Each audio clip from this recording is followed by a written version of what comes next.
Welcome guys, in this new lecture of Python programming series we are continuing the ongoing lecture of list, and today we are going to conclude this list topic by seeing some examples, some programs, how to use list comprehension and how to use some functions with list comprehension. So I've got two examples for you. Let's start with the Jupyter file. Okay, the first task is pretty simple. I have given a list here and I have to print the sum and average of the list elements. So let me print sum of A. Now if I run this, an error occurred that there is int and a string, and now I need to look at this list carefully. There are integers, these are all numbers, but they all are written within quotes.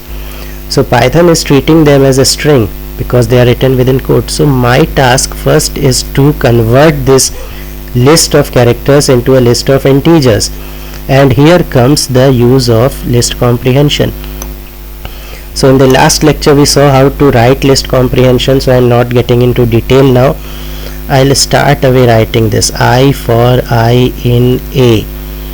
So this will be I for I in A. I need all these values of i's, and I want all these values of i's to be an integer.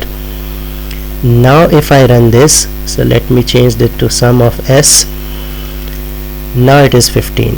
So now using list comprehension I have converted my entire list, which was of characters, to list of integers, and now I can perform any mathematical operation. So I need to find average. For average, if there are n elements, then I want sum of all those elements and total number of elements, that is n. So len function will help me to find out what is the length or total elements present in the list. And if I run this, okay, so it's working, 15, and there are 5 elements in the list. 15 by 5, it is 3. Moving on. So this is one application of list. Moving on. Now this is important. Write a program to find the index position of repeated elements in a list. When we were learning about index, we saw that index is a very weak function, and the method to find repeated element position is quite tedious. I had told you at that point that there are advanced methods which we haven't learned yet. Now we have learned one advanced method, that is list comprehension, and another function, that is enumerate. So we are going to use both these things here to see. So first let me write this program without using list comprehension, how I can find repeated elements index position using enumerate function. So I have got here two names, Steve and Steve. They are repeated, and I have got empty list in which I will store the index position of these two index values. So I want for x comma y in enumerate. Now why I need enumerate function here? I need this enumerate function because we saw that using enumerate we can get the index value and the corresponding element at the same time. This x will give me 0, 1, 2, 3, 4, 5, and this y will give me the corresponding element present at x. Now I know the element.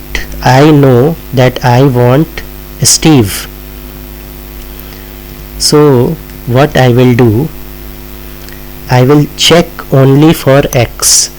I am writing here if y equal to Steve. It means that I know this. I don't need to print this y because I only need to check the index of the repeated elements. So I don't need to print y. I only need to print x.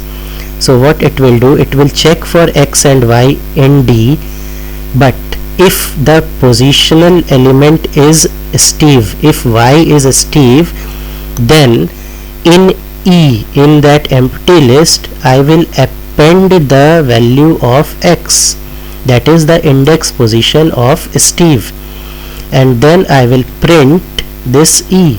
And if I run this, see here, this is 0, 1 is Steve, 2, 3, 4, 5 is Steve. I hope you got this thing very clearly. I need xy, that's why I am using enumerate, but I don't need to print y because I know y is Steve, I only have to check the index position of Steve, so I only need to print x. That's why I am only appending the value of x in my empty list E.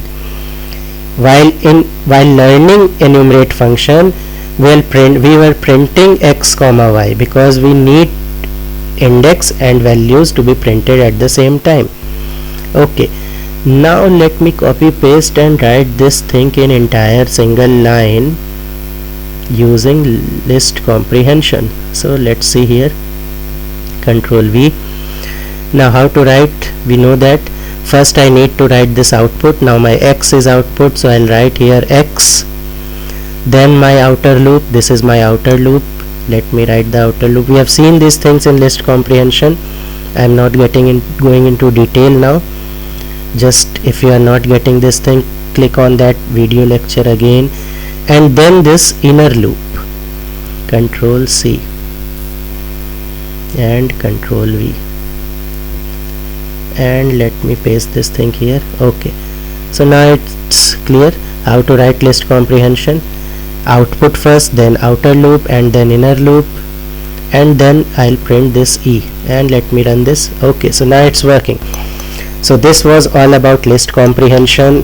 We got 2 problems solved here also. You saw how to use this. Keep practicing because list comprehension is a very conceptual topic, and if you see tutorials, you will see people use list comprehension very efficiently, and this will make you a good programmer actually.